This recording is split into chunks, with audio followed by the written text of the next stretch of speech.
Amigos, buenas noches. Nos da mucho gusto el poder estar nuevamente con ustedes. Estamos en nuestro programa de Plan de Vida. El tema que hoy queremos tratar, exponer delante de ustedes es la blancura de nuestros vestidos.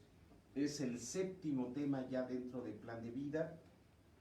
Esperamos que cada uno de los temas que hemos estado viendo les esté abonando en alguna parte de ese tablero que estamos construyendo juntos y que es el plan de vida personal. Seguramente cada tema tiene una aportación importante que automáticamente les define cierta área, cierto trabajo, ciertas acciones que tienen que trabajar, pero también es cierto que hay temas que muchas veces para algunos son más relevantes que otros, en parte porque satisfacen esa necesidad puntual que están teniendo. Entonces, esperamos que este tema te pueda ser de mucha utilidad. Consideramos nosotros que es un tema muy actual, muy relevante con la situación que estamos viviendo, la pandemia. Esto nos ha traído una percepción diferente de la vida, de las cosas, y yo pensaría que muchas veces para bien. Quizás no todas las familias lo puedan decir, quizás no todas las familias están pues en una condición tan buena, sin embargo podríamos decir que otros, a pesar de las limitaciones y dificultades que hemos tenido, gracias a Dios podemos alegrarnos, podemos estar contentos y podemos dar gracias incluso por muchas situaciones que han pasado. Y bueno, eso es lo que tiene que ver con este tema, la blancura de nuestros vestidos. Es una aportación que Salomón nos hace. Acuérdense que Salomón extrae principios para la vida en todo lo que él observó debajo del cielo, también en el mismo laboratorio que él vivió en su persona y que entonces lo puede aportar a manera de un legado, a manera de nosotros tener principios que hoy nos puedan ser útiles. Fueron principios que él extrajo de una sociedad, podríamos decir, muy diferente a la nuestra, aunque con ciertas caracterizaciones parecidas. Es claro que no son las mismas sociedades las que estamos comparando, pero en ciertos aspectos sí son parecidas esas sociedades. Sin embargo, en la sociedad que hoy estamos, con variaciones que tenemos, la idea es cómo esos principios los podemos traer a nuestra cotidianidad. ¿Cuál es el versículo lema en el cual estaremos trabajando nuestro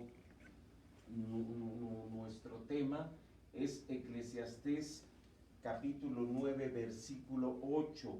Eclesiastés capítulo 9 versículo 8, que dice lo siguiente. Dice así: en todo tiempo sean blancos tus vestidos y nunca falte ungüento sobre tu cabeza. Si lo leemos en otra traducción, en la traducción nueva traducción viviente, vamos a ver cómo nos lo redacta, cómo nos lo relata, de tal manera que tengamos otra versión. Dice en esta versión de la siguiente manera, dice: nadie, otra vez, perdóname, es 9:8, dice así, dice: vístete con ropa elegante y échate un poco de perfume. Esa es la nueva traducción viviente. Dice: vístete con ropa elegante y échate un poco de perfume.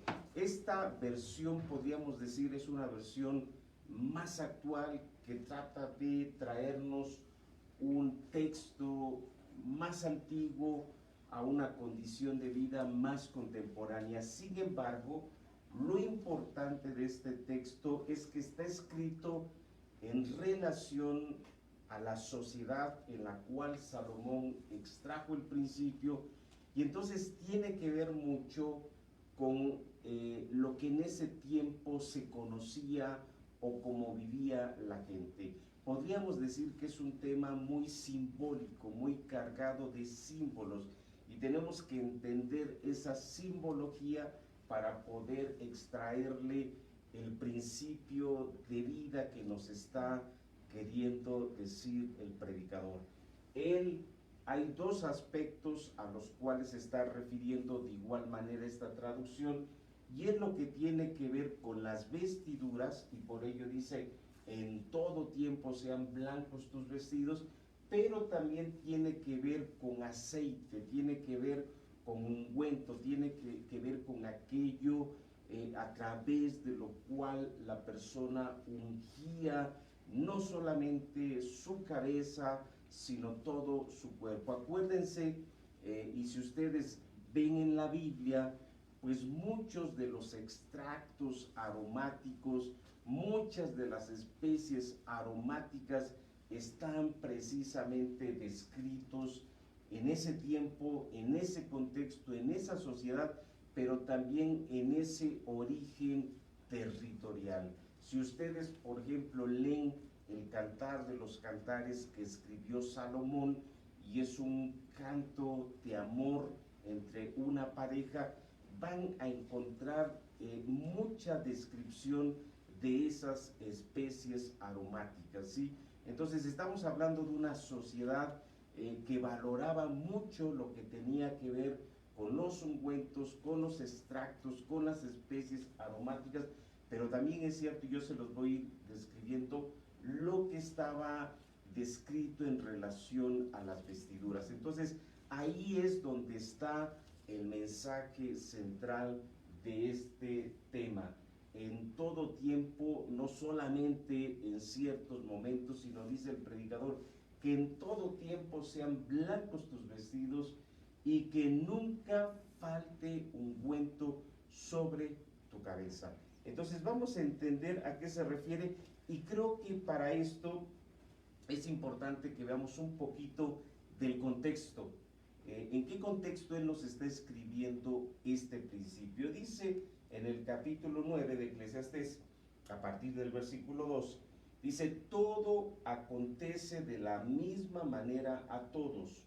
Un mismo suceso ocurre al justo y al impío, al bueno, al limpio y al no limpio, al que sacrifica y al que no sacrifica, como al bueno, así al que peca, al que jura, como al que teme el juramento.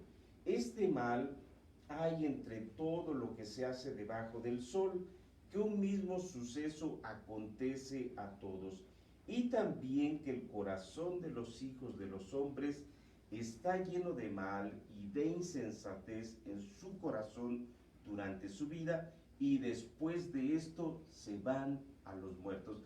Vean ustedes, ahí está el contexto en el cual el predicador nos escribe este principio.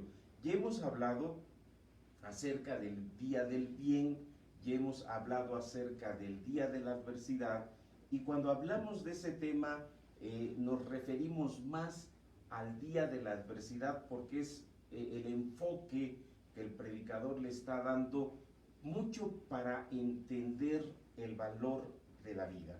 Entonces, en ese contexto, ahora el predicador nos quiere resaltar lo que tiene que ver con la vida, pero nos pone el contraste de la muerte, y ese es el contexto de este texto, ¿sí? Por eso dice que un mismo suceso habrá de acontecer a todos, al bueno, al malo, al rico, al pobre, ninguno se escapará de ello. Una vez dijo un actor, si no mal recuerdo, Anthony Hopkins, él decía, de este mundo una cosa es cierta, nadie saldrá vivo. Y eso es cierto, ¿sí? Y dice el predicador, añadiendo, dice, aún hay esperanza para todo aquel que está entre los vivos, porque mejor es perro vivo que león muerto, porque los que viven saben que han de morir, pero los muertos nada saben, ni tienen más paga, porque su memoria es puesta en olvido. Y vean esto que es importante, dice, también su amor y su odio y su envidia fenecen ya, y nunca más tendrán parte en todo lo que se hace debajo del sol. Esto es importante porque ese es el contexto al cual él quiere llevarnos hoy. El predicador siempre utiliza los contrastes mucho para resaltarnos una gran verdad. Y hoy nos está diciendo que esto que nosotros vivimos debajo del cielo y que quizás muchas veces sea fastidioso, sea cansado, sea aburrido, sea con violencia, sea con injusticias, él dice, a pesar de todo ello, habrá un momento cuando tú ya no estés ahí y entonces, bueno, pues es claro que eso pesará, ¿sí? Entonces decía una autora, la vida es injusta, pero la vida finalmente es buena. Y por eso dice aquí el predicador, también su amor y su odio y su envidia fenecieron ya y nunca más tendrán parte en todo lo que se hace debajo del sol. Y entonces es aquí donde empieza el apuntarnos hacia la verdad que quiere hoy dejarnos. Dice, anda y come tu pan con gozo y bebe tu vino con alegre corazón, porque tus obras, dice él, ya son agradables a Dios. Y dice, después de esto, en todo tiempo sean blancos tus vestidos y nunca falte ungüento sobre tu cabeza.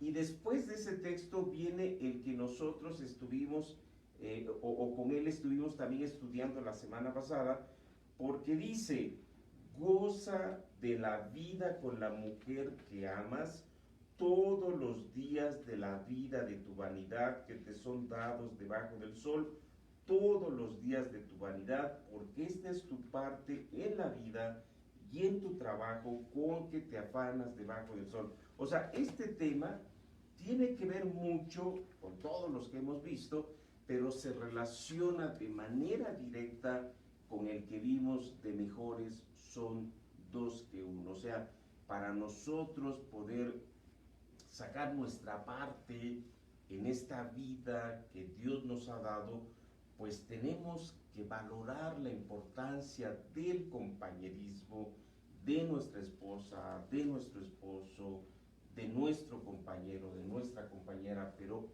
es vital para ello nosotros poder también entender el tema de hoy. Entonces, si esto es así, la pregunta es, ¿de qué nos está hablando el predicador?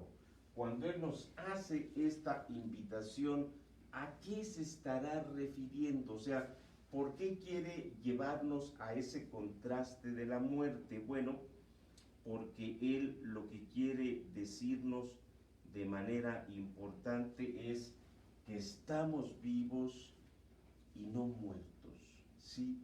Y entonces, si bien es cierto que él utiliza mucho el llevarnos al umbral de la muerte para hacernos pensar en las cosas valiosas, el gran propósito que él tiene para hacerlo es que nosotros valoremos la vida, es que nosotros valoremos y demos gracias por lo que tenemos todos los días, ¿sí? Entonces, él definitivamente, Salomón, nos está animando a disfrutar la vida.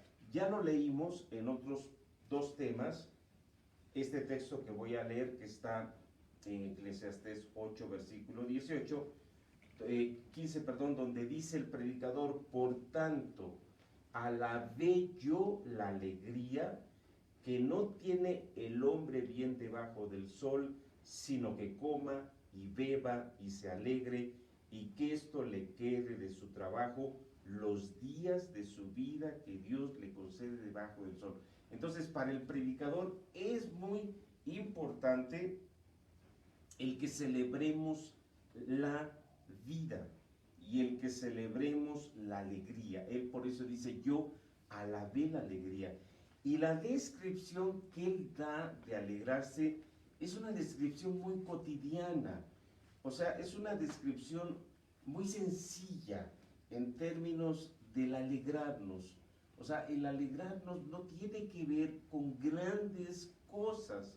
El gran problema es que muchas veces esta vida nos deslumbra, nos distorsiona los valores y entonces perdemos esa capacidad de alegrarnos en las cosas pequeñas y cotidianas. Por eso es que él dice que vio a gente que supo caminar entre los vivos y dice que él también vio a siervos montados a caballo y a príncipes que andaban de pie. Entonces, él quiere hablarnos de vida, pero quiere hablarnos de una vida cotidiana, no de una vida que implique grandes cosas para nosotros en ese sentido celebrarla, ¿no? Y entonces él nos da y nos da una serie de comparaciones en relación a la muerte para que nosotros entendamos el valor de la vida. La primera, y es muy importante que nosotros hoy la reflexionemos, dice porque mientras se tiene vida, se tiene esperanza. Y eso tiene que ser muy importante. Hoy hay muchos que se quitan la vida por cuestiones que aparentemente son muy complicadas para ellos, ¿sí? Un chico que no logra ingresar a la universidad se quita la vida. Hoy estamos viendo incluso niños que a temprana edad se están suicidando cuando eso antes no era posible. ¿Por qué? Pues porque la cotidianidad de un niño pues era el juego, era la creación, era la aventura. Entonces, muchas veces las personas pareciera que al no ver alguna esperanza, ellos se quitan la vida o renuncian a la vida o desisten a la vida. Entonces, lo primero que dice el predicador es, mientras se tenga vida, se tiene esperanza. Podremos haber hecho cuestiones que en nuestra ignorancia nos han afectado, es cierto, pero mientras se tenga vida, se tiene esperanza. Mucho de lo que el plan de vida busca es cómo ayudarte a que tú diseñes mejor tu vida de tal manera que le traigas descanso a la misma. Y la verdad es que si oportunamente alguien nos advirtiera y nos ayudara, lo agradeceríamos mucho, y esa es la idea. Pero también es cierto, la idea es como cuando quizás por alguna situación tomaste una mala decisión, el predicador te está diciendo, mientras se tenga vida, se tiene esperanza. ¿Por qué?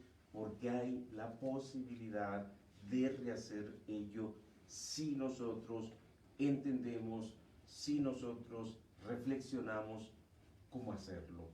Lo peor que puede pasarnos es tomar una decisión falsa en el sentido de quitarnos la vida cuando todavía no era el tiempo para ello. Entonces, primera gran verdad que el predicador nos dice es, mientras tengas vida hay esperanza. ¿Sí? Seas joven, seas adulto, seas padre, seas esposo, en fin, mientras tengas vida tienes esperanza. Dice el predicador, dice, los muertos nada saben. Ya lo leímos hace rato. Y aquí a lo que se está refiriendo el predicador es que los muertos pues ya no pueden ellos decidir. Ellos ya no pueden tomar una acción diferente a la que en la vida tomaron. Y eso es cierto. Hay un tema que vamos a ver que es al lugar que habremos de ir y ahí hablaremos sobre ello. ¿Qué pasa cuando nosotros morimos? Y lo que es cierto es que la palabra lo dice, hay una eternidad después de la muerte. No morimos espiritualmente. Nuestro cuerpo físicamente muere, pero no nuestro espíritu ni nuestra alma, ¿sí? Pero una cosa es cierta, es que la decisión que en la tierra tú tomes es la decisión que afectará tu eternidad. Por eso es que dice el predicador, los muertos nada saben, no en términos de que no sean conscientes, sino en términos de que las decisiones a las que ellos llegaron mientras vivieron son las que finalmente completaron su balance de vida, ¿sí? Y eso lo vamos a ver en ese tema, el lugar al que habremos de ir. Cuando nosotros lleguemos a la muerte, estaremos cerrando el balance de nuestra vida. Y todo lo que sea importante decidir, lo tenemos que decidir en tanto tenemos vida. Hoy hay un hijo por el cual tienes que luchar, tienes vida, tienes esperanza y tienes la posibilidad de decidir, ¿sí? Y eso aplícalo en todos los aspectos de la vida. Mujer joven, a lo mejor has tomado una decisión que ha marcado tu vida. Bueno, lo importante es que entendamos que podemos tomar decisiones hoy que mejoren ellos, ¿sí? Tenemos que echar mano de la vida eterna, como dice la palabra, y a través de la ayuda de Dios, muchas cosas en ese sentido restituirles. Dice también, y esto es importante, dice el predicador, incluso nos da un ejemplo, y él dice que la memoria de los muertos queda finalmente en el olvido, ¿sí? Porque quizás mucha de nuestra preocupación en la vida, pues sea dejar legados, sea dejar, no sé, cosas por las cuales nosotros finalmente nos afanamos, pero muchas cosas de ellas finalmente quedarán en el olvido, ¿sí? Aquí nos pone el predicador un ejemplo, dice, también vi esta sabiduría debajo del sol, la cual me parece grande, una pequeña ciudad y pocos hombres en ella, y viene contra ella un gran rey y la asedia, y levanta contra ella grandes baluartes, y se halla en ella un hombre pobre, sabio, el cual libra a la ciudad con su sabiduría, y dice, y nadie se acordaba de aquel hombre pobre. ¿Qué quiere decir esto? Pues que tenemos que estar nosotros, a través de lo que vivimos, influyendo posteriormente a nuestra muerte en nuestros descendientes, más que en ciertos, ¿qué les diría?, edificios, o más que en ciertas obras que nosotros construyésemos que finalmente quedan en el olvido. Lo que tiene que quedar más bien es la manera como nosotros influimos. Por eso es que también dice, también su amor y su odio y su envidia fenecen ya. O sea, cuando uno muere, si tú viviste una vida llena de odio, de rencor hacia los demás, pues ahí se va a quedar en la muerte. O sea, no tiene caso que tu vida la estés enfermando con ello en lugar de realmente estar viviendo. Y finalmente, esta que es muy importante, dice el predicador, mejor es perro vivo que león muerto. ¿Cuánta gente en los tiempos que estamos viviendo pagaría por tener derecho a más tiempo de vida, ¿sí? No sé si ustedes escucharon de un gran banquero en España, dueño de uno de los grandes bancos, que su hija decía, mi padre, al final, una vez que había muerto, decía, con todo el dinero del mundo que tuvo, no pudo pagar el oxígeno que él necesitaba para poder seguir viviendo. Sus pulmones simplemente dejaron de funcionar, y aunque pudieran tener muchos ahí tanques de oxígeno, pues simplemente no se podía, ¿no? Entonces, mejor es perro vivo, dice el predicador, que león muerto. Quizás para muchos tú seas insignificante, quizás para muchos tú no tengas valor, pero para tus seres queridos eres de mucho valor. Para un padre eres insustituible, para un hijo no se diga, para un nieto eres lo máximo. Entonces, si tú tienes vida, es mejor esa vida, aunque seamos, como dice el predicador, perros mejor vivos que leones muertos. Entonces, en ese contexto es en el cual nos está hablando el predicador. Entonces, ¿qué te quiere él hacer recordar y recapacitar? Que estamos vivos. Hoy, gracias a Dios, tenemos la vida y es una esperanza para nosotros seguir adelante. Ahora, ¿cómo podríamos entender esta invitación que el predicador nos está haciendo?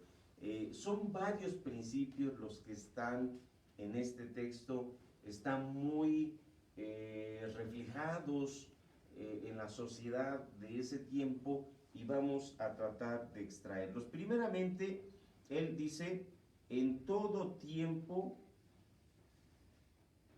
voy a agrandarlo lo más posible, dice, si no yo se los leo por si no se ve, dicen, en todo tiempo sean blancos tus vestidos. ¿Y a qué se está refiriendo él con esto? Bueno, él se está refiriendo a frescura, él se está refiriendo a ligereza. Déjenme decirles que en los tiempos bíblicos la ropa, la vestimenta era muy importante, ¿sí? Era muy difícil que la gente tuviera tanta ropa. Normalmente tenía pues, su calzón, su túnica y un manto que era el cual los cubría. Ese manto era muy utilizado en la noche, cuando la gente dormía en donde durmiese, el manto le servía a manera de una cobija, ¿sí? Había incluso leyes, hoy no puedo por el tiempo estárselas relatando de la Biblia, pero incluso había leyes que prohibían que a una persona se le retuviese su prenda, su ropa, por más de un día. ¿Por qué?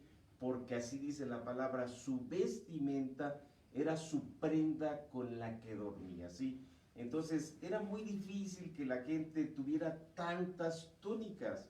Por eso es que Juan el Bautista, cuando estaba él predicando y la gente se arrepentía porque él les decía, generación de víboras, arrepiéntanse, y la gente empezaba a arrepentirse, dice la palabra que vinieron a él y le decían, maestro, ¿qué podemos hacer? Y entonces él les decía, ok, tú tienes 2 túnicas, dale una túnica al que no tiene. ¿Por qué? Porque no era algo así que la gente tuviese tantas. Entonces, la túnica o la vestimenta tenía que ver con ligereza, o sea, tenía que ver con aquella prenda que la gente llevaba, con la que dormía y con la cual hacía su vida, ¿sí?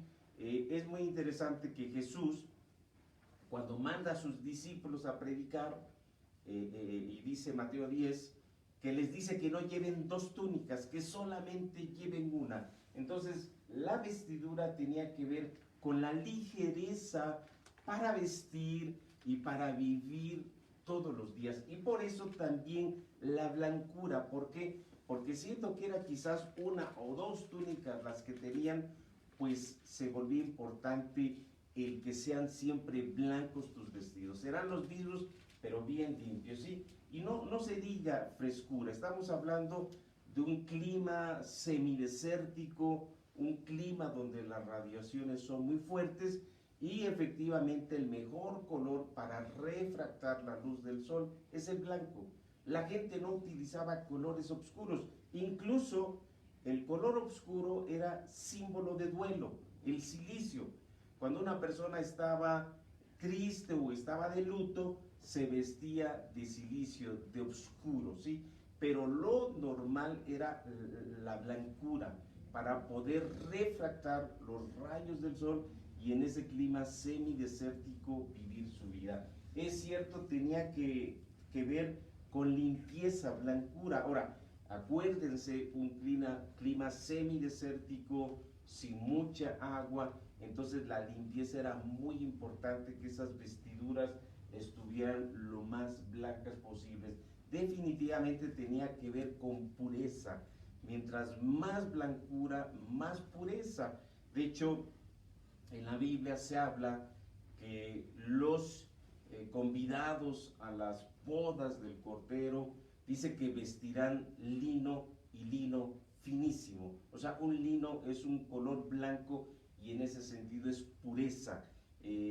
La blancura siempre está asociada a pureza, a santidad, pero también es cierto, está asociada a renovación. ¿Por qué?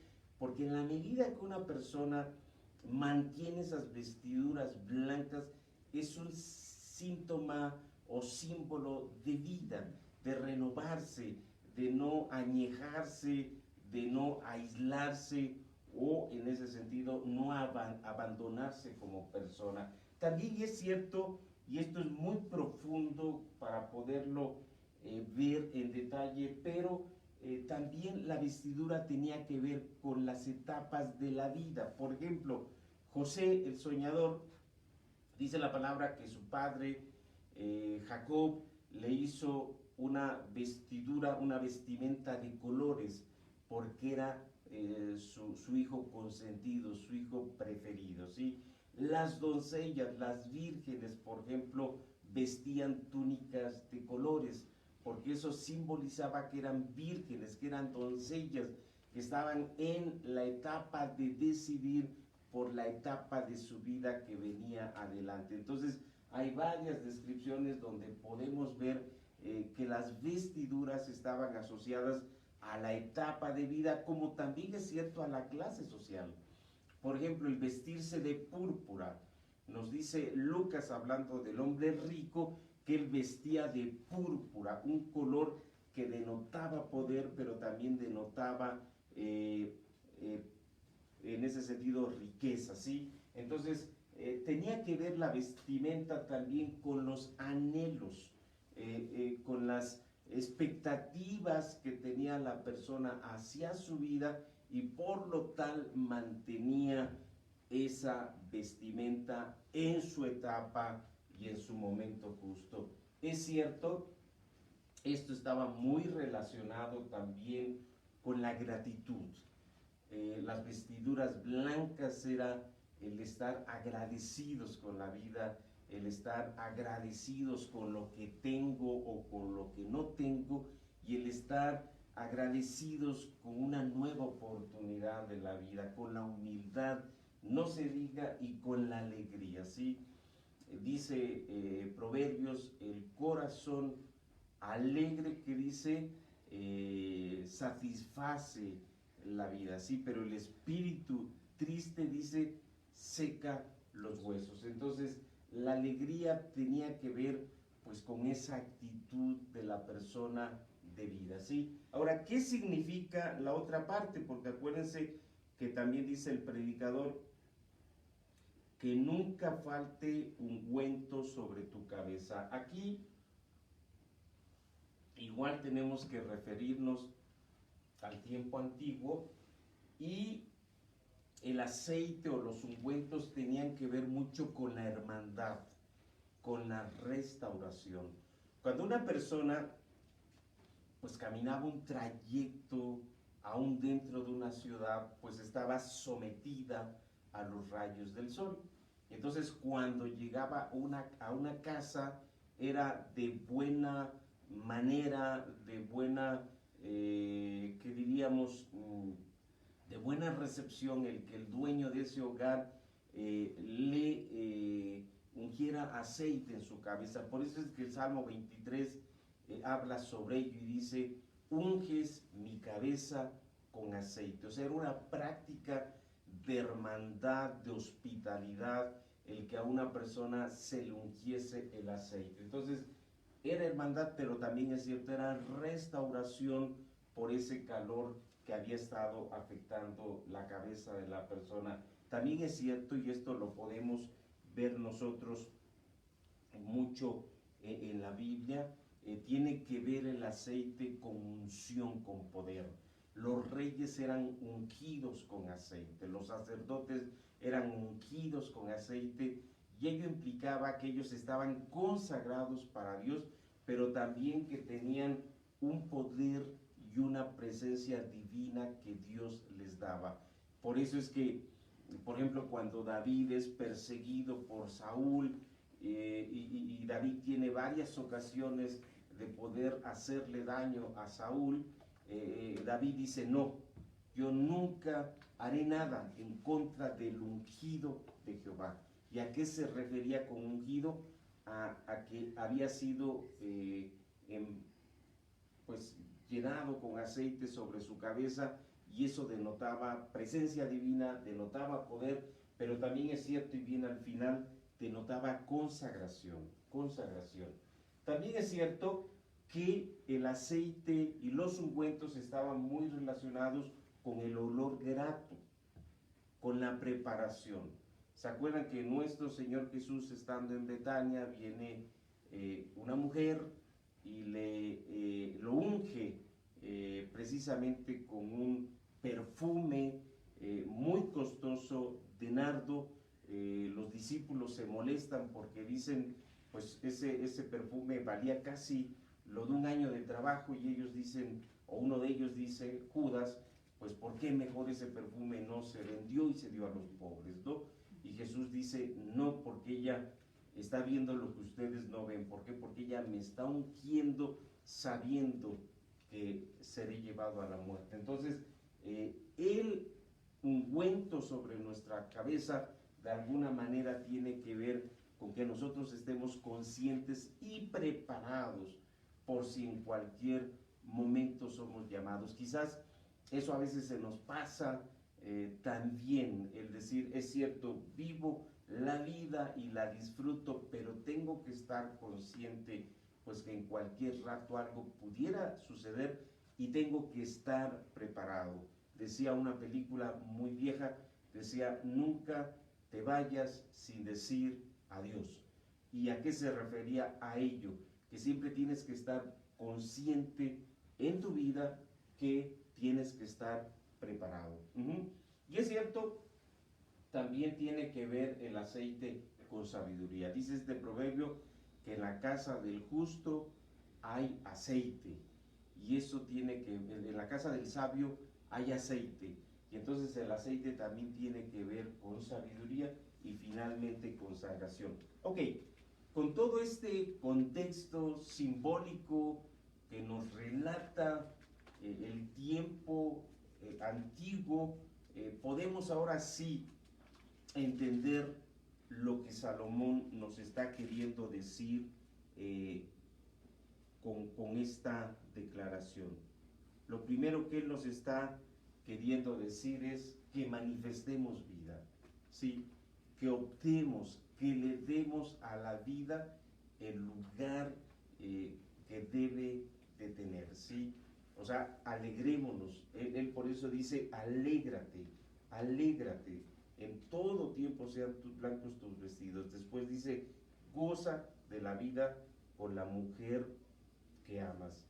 Y antes ya lo vimos, él dice: por tanto, alabé yo la alegría. Entonces, la primera aportación que el predicador nos está dando es que manifestemos vida. Segundo, es cierto que cuidemos nuestro aspecto, y si lo llevamos a una versión más cotidiana, pues es precisamente la que nosotros aquí estuvimos leyendo, que dice: vístete con ropa elegante y échate un poco de perfume, ¿no? En el sentido de cuidar nuestro aspecto, de notar vida en la manera como nosotros nos arreglamos, y vivimos cada uno de los días que Dios nos da. Es cierto que irradiemos frescura y limpieza, que irradiemos frescura y limpieza, y no solamente es irradiarla en términos de nuestra vestimenta, sino cómo también nosotros caminamos más ligeramente. Quizás mucho de lo cual nosotros nos distorsiona la vida es todo aquel afán por la vestimenta, por el estatus, en ese sentido, cómo me ven los demás.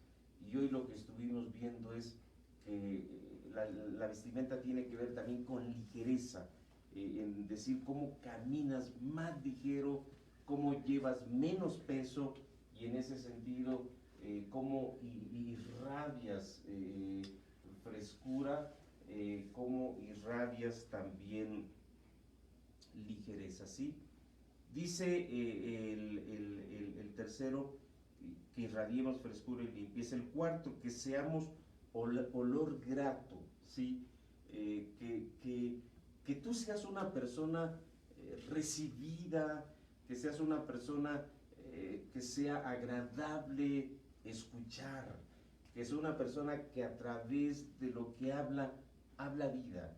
Mucha gente está estacionada en la crisis, está estacionada en la muerte, está estacionada en los problemas, está estacionada, aunque tiene vida, en que no hay esperanza.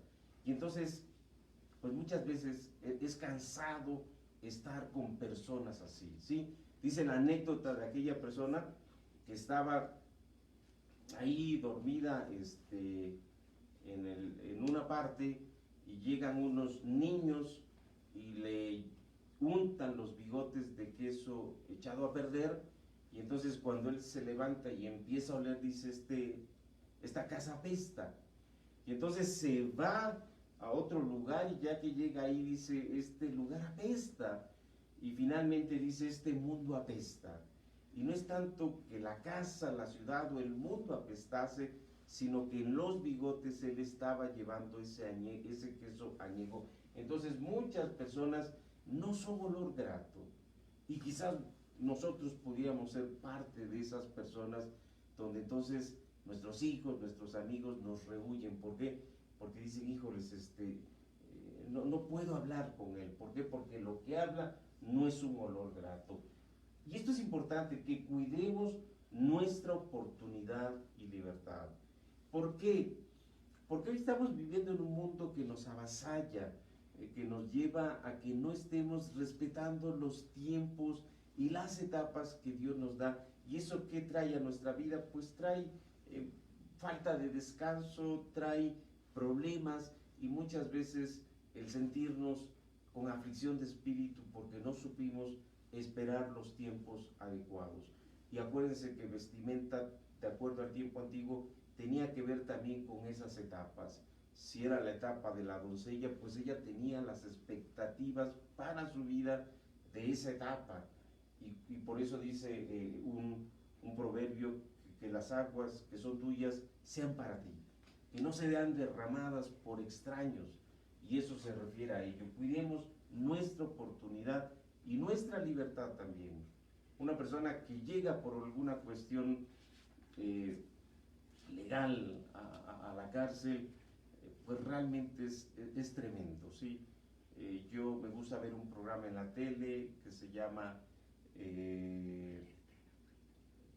¿cómo? Alerta Aeropuerto, y es muy dramático. Yo te invito a que lo veas. Es de National Geographic, pues de personas que muchas veces son abordadas en los aeropuertos por otras para que lleven droga, y los saben cazar viendo que tienen necesidades, y que pues les dicen, no va a pasar nada, tú llegas a tal ciudad, entregas esto y vas a ganar tantos miles de dólares, y no pasa así. Y apenas escuchaba yo un padre que lloraba y decía, mi hija, perdóname, mi chiquita, perdóname por lo que hice, ¿sí? Entonces, mantener en todo tiempo nuestras vestiduras blancas es respetar las etapas de nuestra vida, pero también es cierto, nuestra libertad, nuestra libertad. Finalmente, que seamos agradecidos, que nosotros vivamos agradecidos, agradecidos. Si tengo 2 túnicas solamente, pues gracias a Dios por esas 2 túnicas. Si tengo 3 pantalones, si tengo 2 zapatos, gracias a Dios por ello, porque finalmente no es, y con lo que el predicador nos está hablando, pues no es tanto lo que tienes, es finalmente cómo lo vives, cómo lo disfrutas y cómo irradias eso finalmente a los demás. Por eso, nuestro proceso de aprendizaje tiene que ver con las 4 áreas de nuestra vida.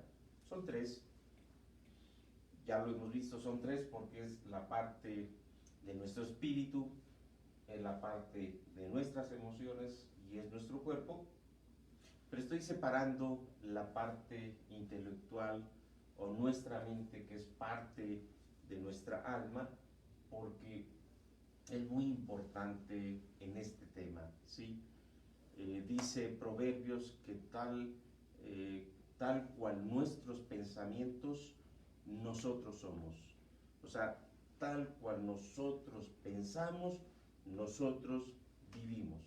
Entonces, por eso es muy importante que le pongamos mucha atención a nuestra mente en términos de un área estratégica, donde nosotros tenemos que trabajar para nosotros cambiar nuestra manera de ver la vida. Entonces, nuestro proceso de aprendizaje está muy centrado en la renovación de estas áreas.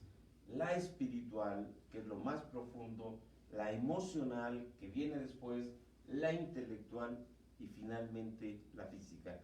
Ya hablamos en el descanso que pues las vacaciones, por ejemplo, pues afectan la parte física, pero no necesariamente la parte más profunda nuestra.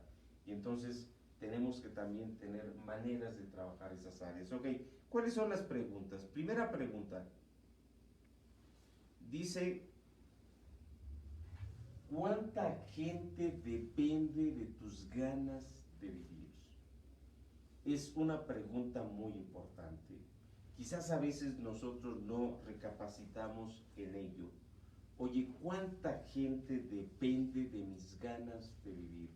Porque si tú no te has dado cuenta, quizás esos que están alrededor de ti, pues anhelan que tú tuvieras una forma diferente de ver la vida. Hace tiempo leí un libro de Isabel Allende y me gustó mucho porque ella relata que cuando ellos como familia vivieron la muerte del presidente Salvador Allende porque fue derrocado, pues dice que su vida cambió de la noche a la mañana pues a una desgracia, o sea, perdieron todo. Y dice que muchos de sus familiares pues prácticamente se vinieron a menos.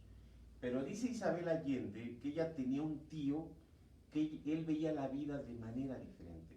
Dice, y aunque no tenía nada ese tío, él quiso que nosotros tuviéramos como niños en ese tiempo una percepción diferente. Dice, y entonces nos llevaba en Chile, dice, a esas huertas de duraznos, allá le dicen melocotones y son unos duraznos exquisitos, y dice Isabel Allende, mi tío nos llevaba a esas huertas y negociaba que nos dejaran como niños entrar y comer hasta hartarnos, dice, y se lo autorizaban.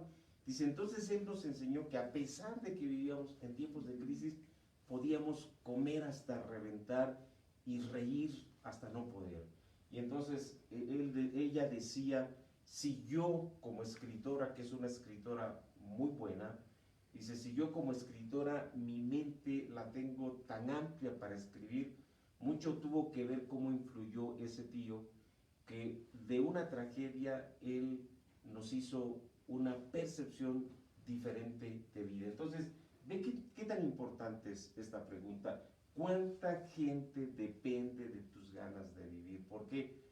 Pues porque lo que tú vivas influye en ellos. Segundo, ¿has renunciado a algo valioso en tu vida? ¿Y cómo has enfrentado dicha renuncia? ¿Por qué? Porque es cierto, vivimos en un país pues donde muchas veces tenemos que renunciar a aspectos importantes de nuestra vida. No se diga, muchas mujeres tienen que cuidar a sus padres, tienen que renunciar a sus metas, y lo importante es, aunque fue una decisión personal, cómo te enfrentas y cómo vives esa renuncia. Decía una vez un terapeuta, quizás tú, decía él en el radio, tú has decidido ya no formar un matrimonio, vivir así. Y decía él, está bien, pero vive como si mañana te fueras a casar. ¿Por qué? Porque él decía, no te abandones.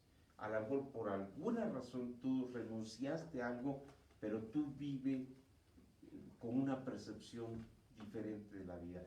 Y esto es importante porque esto en varones y en mujeres es parte de nuestro contexto, ¿sí?